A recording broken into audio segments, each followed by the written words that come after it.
disais, tu t'es lancé dans le e-commerce parce que tu voulais gagner de l'argent, acheter les choses que tu aimes, faire tout de toi-même. Aujourd'hui, tu as gagné de l'argent.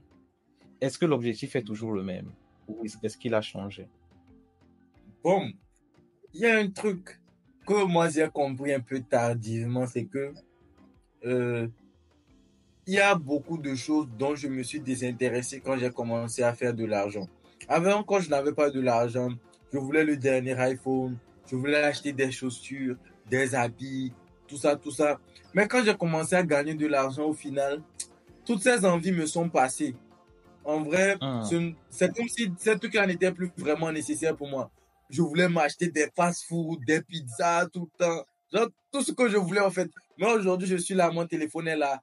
Il y a des fois, tu n'as même pas envie de manger, tu n'as même pas envie de commander. Donc, je peux dire vraiment que cet objectif-là, ce n'était qu'un petit objectif. Et l'objectif que moi, je vais atteindre maintenant, c'est de pouvoir me payer mes vacances moi-même. Ok. Moi, je ne me fixe pas des objectifs financiers, genre je veux faire 100 millions, je veux faire tel montant, non. Moi, je me fixe des objectifs sans pour autant définir le montant, mais je sais que le montant suivra après. Actuellement, je sais que je peux m'acheter mon téléphone, je peux déménager dans un appartement. Avec ce que je gagne par mois, je peux me prendre en charge et je peux être tranquille. Plus que la plupart de la population, je peux être à l'aise. Mais il y a des choses que je ne peux pas encore me permettre. Je me dis aujourd'hui, je peux partir à Dubaï, faire le lifestyle, tout ça, revenir. Mais quand je reviens, peut-être je vais repartir à zéro. Et c'est ce que moi, je ne veux pas. Donc, moi, mon objectif aujourd'hui, c'est de pouvoir dépenser sans compter, en fait.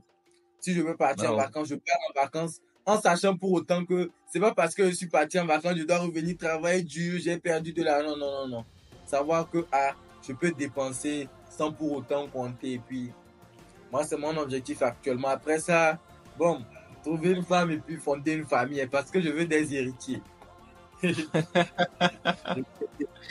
C'est très, très bien. C'est très, très bien c'est très, très bien ta mentalité. J'adore.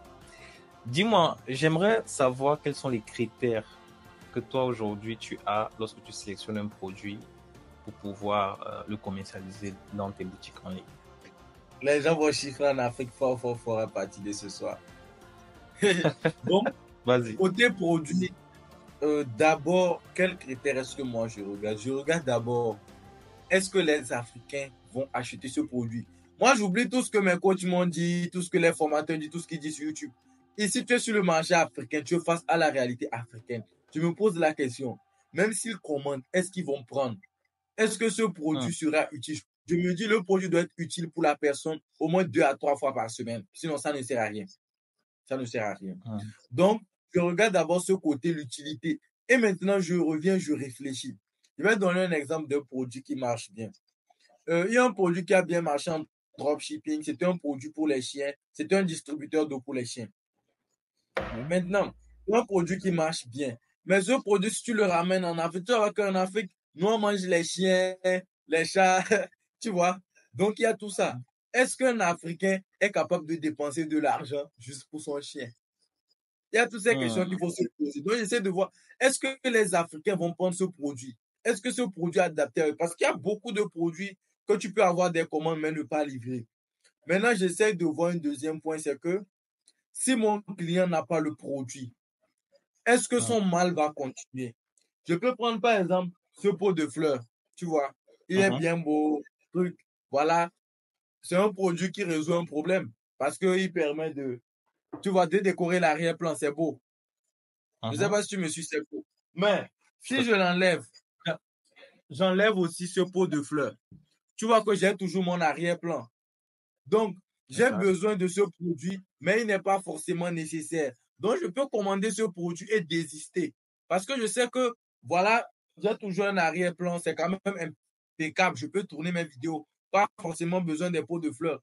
Donc, si tu veux un produit qui résout juste un problème, mais qui n'est pas nécessaire tous les jours, il ne va pas marcher. Aujourd'hui, je sais que mon micro, je vais tourner des vidéos 2 à 3 fois par semaine. J'ai vraiment besoin de ce micro. Sans ce micro, je n'aurai pas une bonne qualité de son. Mais sans ces fleurs, par exemple, j'ai toujours un bon arrière-plan. Donc, c'est un peu ce qu'il faut voir, l'utilité du produit à l'Africain. Et est-ce qu'il va l'utiliser régulièrement? Parce que s'il ne l'utilise pas régulièrement, il ne va pas l'acheter. Et ici, je dis souvent, n'as pas besoin d'apprendre les meilleures stratégies de recherche de produits. Assieds-toi, tu réfléchis. Les Africains ont quel problème? Tu regardes autour de toi. Quel problème est-ce que tu peux résoudre? Tu essayes de voir quel produit tu peux trouver pour résoudre ce problème. Et c'est fini, hein? Tu as ton winner. Tu n'es pas obligé d'appliquer toutes les stratégies qu'on nous apprend pour trouver des produits gagnants. Dès que tu t'assieds, tu réfléchis un peu, tu vas rapidement trouver ton winner. Je vais te donner l'exemple d'un gros winner. C'est le couple légumes. C'est un couple légumes, un produit qui s'est bien vendu. Pourquoi le produit s'est bien vendu selon moi? C'est un produit qui avait beaucoup de critères. D'abord, il permet d'aller vite en cuisine et c'est un couple légumes 4 en 1. C'est que c'est des produits. Il y a des produits, hein, tu n'as pas besoin d'être expert en e-commerce pour savoir que ça là va marcher. Il y a des produits, quand tu les comme critère à retenir, le produit n'a pas forcément besoin d'avoir un effet waouh. Il faut qu'il résolve un problème et qu'il soit nécessaire dans la vie des Africains. Et c'est tout. Et aussi, il faut que le produit ait une forte valeur perçue. J'ai failli oublier. La forte valeur perçue. Il y a des produits, tu les vois, tu dis, pour ce que ce produit fait là, normalement, on devait le vendre à 20 000 ou 25 000. Mais si tu arrives à trouver des produits qui, dans la tête des clients, doivent se vendre cher et tu arrives à les vendre à des prix bas, tu vas te faire de l'argent. Est-ce qu'avec les sommes que tu génères, tu as déjà pensé à te diversifier dans un autre domaine? Si oui, c'était quoi? Oui, j'ai pensé, j'y ai vraiment pensé. C'est pour ça, en fait, que moi, j'ai démarré la vente de formation. C'est une source de revenus très, très rentable. Donc, après ça, je suis en train de prévoir de me projeter sur d'autres domaines, peut-être le e-commerce des produits digitaux. Je suis en train de voir, parce que le truc en fait avec le e-commerce en Afrique, il y a une réalité que tous les coachs cachent aux gens, c'est que ce n'est pas comme le dropshipping où tout va bien, même quand c'est chaud, tu peux faire. Je te dis, il y a des mois où moi-même je fais 0 francs en Afrique. Il y a des mois où je fais 0 francs. Moi, je ne le cache pas. Il y a des mois où je ne gagne rien en e-commerce. Et ça, c'est une réalité. Il y a des mois où je vais jusqu'à moins 10 000, moins 15 000. C'est une réalité. Donc, il faut avoir une autre source de revenus sur le côté. Comme ça, quand la courbe du e-commerce en Afrique, ça fait ça, ou que tu es en train de tester de nouveaux produits, tu sais que cette source de revenus te permet de financer l'e-commerce. Qu'est-ce que moi je fais? Moi, je mets mes bénéfices de côté et je fais de telle sorte que l'argent de mes bénéfices ne retourne plus dans le business. Je ne sais pas si tu me comprends. Je te comprends. Moi, c'est toujours, quand je prends le chiffre d'affaires, je retire le bénéfice, je mets à côté. J'enlève l'argent des publicités. Je fais de telle sorte que le montant retourne toujours dans le business. Je ne veux plus avoir enlevé dans mes bénéfices pour revenir sauver mon business. Je ne sais pas si tu me comprends. Au début, je confondais tout chiffre d'affaires, bénéfice. Je faisais l'argent, je prenais la partie que je veux. Je peux faire 100 000 de bénéfices sur 3 jours. Je prends 70 000, j'économise et je continue avec 30 000. Mais j'ai vu que quand je fais ça, à la longue, c'est un peu chaud. Même si j'arrive à me relever, je perds du temps. Donc, ça veut que je mets toujours mes bénéfices à côté et je fais le maximum pour ne pas que mes bénéfices reviennent rentrer dans le business, en fait. Donc, c'est ce que moi, je fais toujours. Parce que il faut comprendre un truc, c'est que quand le chiffre d'affaires est grand et le bénéfice diminue, tu as un capital pour continuer qui est un peu plus grand. Je ne sais pas si tu me comprends. Donc, ce capital, c'est toujours lui que moi, je ramène dans le business. Je mets bénéfice de côté. Si j'ai fait 100 000 de chiffre d'affaires, j'ai 20 000 de bénéfice. Je mets à côté 80 000 restants retournent dans le business. Plutôt que de prendre 50 000, mettre à côté et de prendre 50 000 pour continuer à tourner le business, je mets bénéfice à côté et les 80 000 retournent dans le business. Donc, c'est comme ça que moi, j'arrive. C'est très intelligent ce que tu fais. Est-ce qu'aujourd'hui, tu peux dire que avec tout l'argent que tu gagnes, la façon dont tu le manages, tu as une intelligence financière? Bon. Ça dépend. Il y a un truc, c'est que moi, souvent, je n'aime pas dépenser, mais quand il y a des événements, tout ça, au départ, qu'est-ce que je faisais? Moi, quand l'alcool rentre dans mon corps, c'est fini. Hein. Je dépense comme un fou. Donc maintenant, qu'est-ce que je fais? Quand je sais qu'il y a un événement scolaire ou extrascolaire auquel je sais que je vais dépenser, je prends exactement le montant que je sais que je ne veux pas dépasser. Je ne mets pas plus que ça dans mon porte-monnaie. Et je m'arrange de telle sorte que mon mobile money soit vide. Donc quand je sors et mon argent finit, je rentre à la maison. Maintenant, j'ai commencé à limiter. Et il y a une erreur aussi que j'ai faite, c'est que je n'ai pas vite commencé à calculer mes bénéfices. Donc, je ne savais pas réellement combien je gagnais, donc je dépensais tout ça. Donc, maintenant, côté finance, je serre un peu. Je serre un peu Ah, vraiment.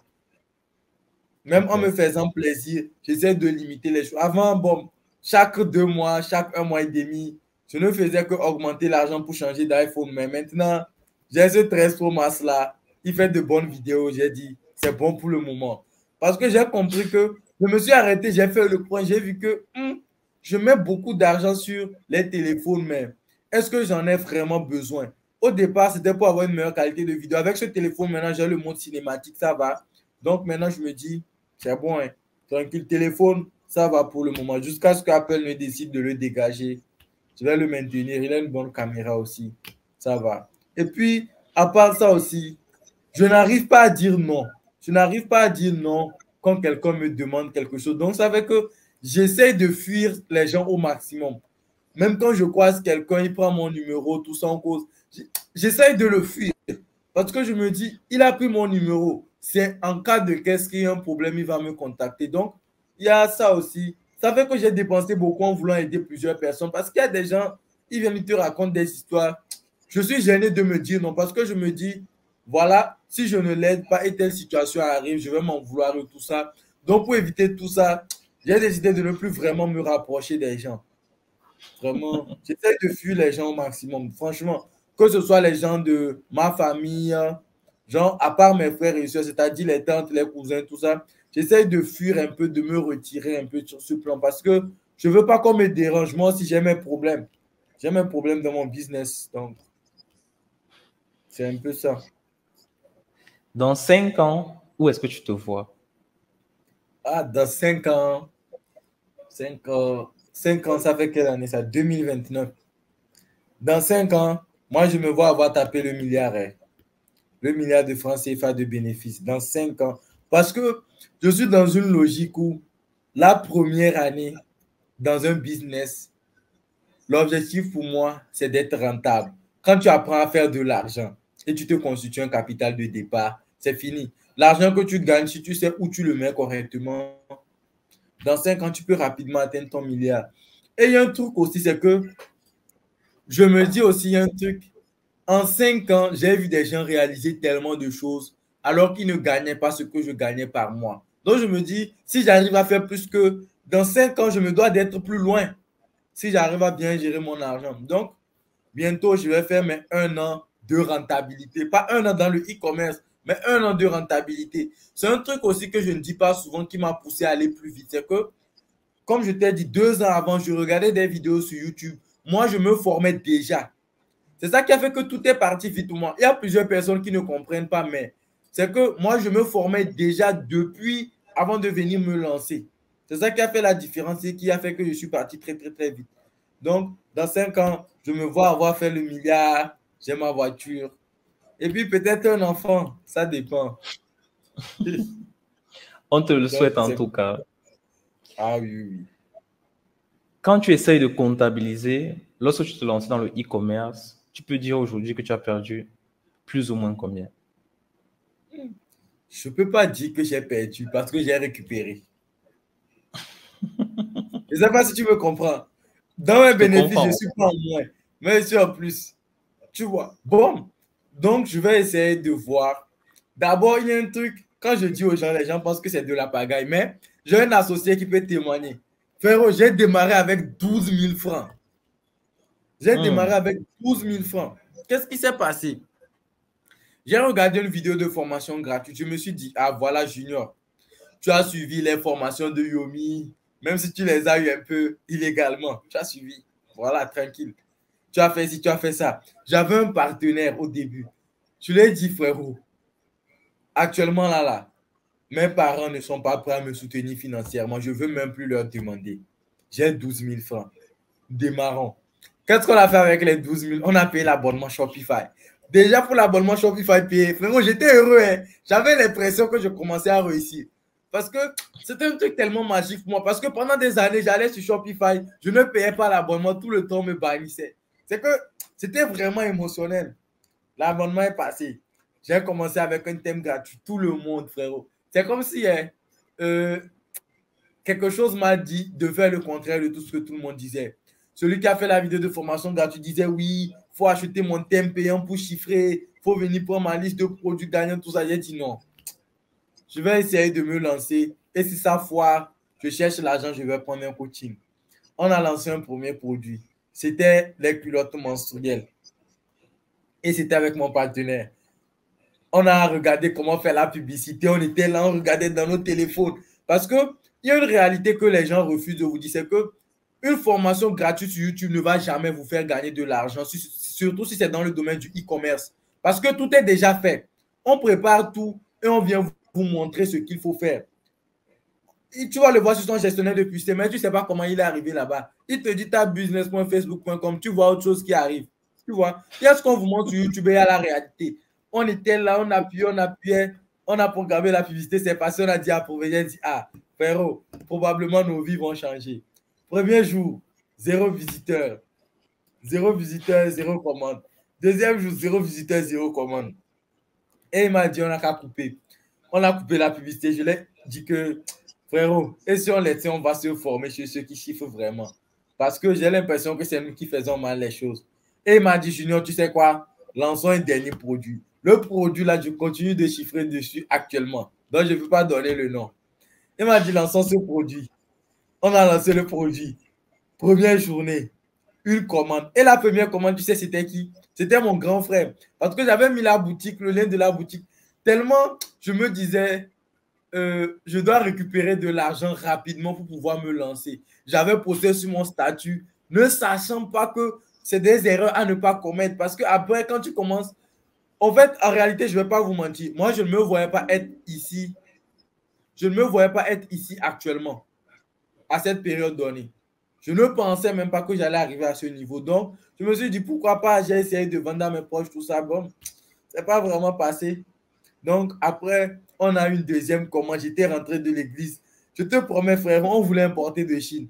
Mais le produit était à 4500 Lomé. Et devine à combien j'ai démarré à le vendre. 5000 francs. Tu vois que j'allais être en faillite. Mais je voulais juste m'assurer que le truc marche vraiment. Et j'avais peur de vendre cher. Je me disais, si je mets à 10 000, 15 000, est-ce que les gens vont acheter? Donc, je voulais vraiment savoir que ça marche vraiment.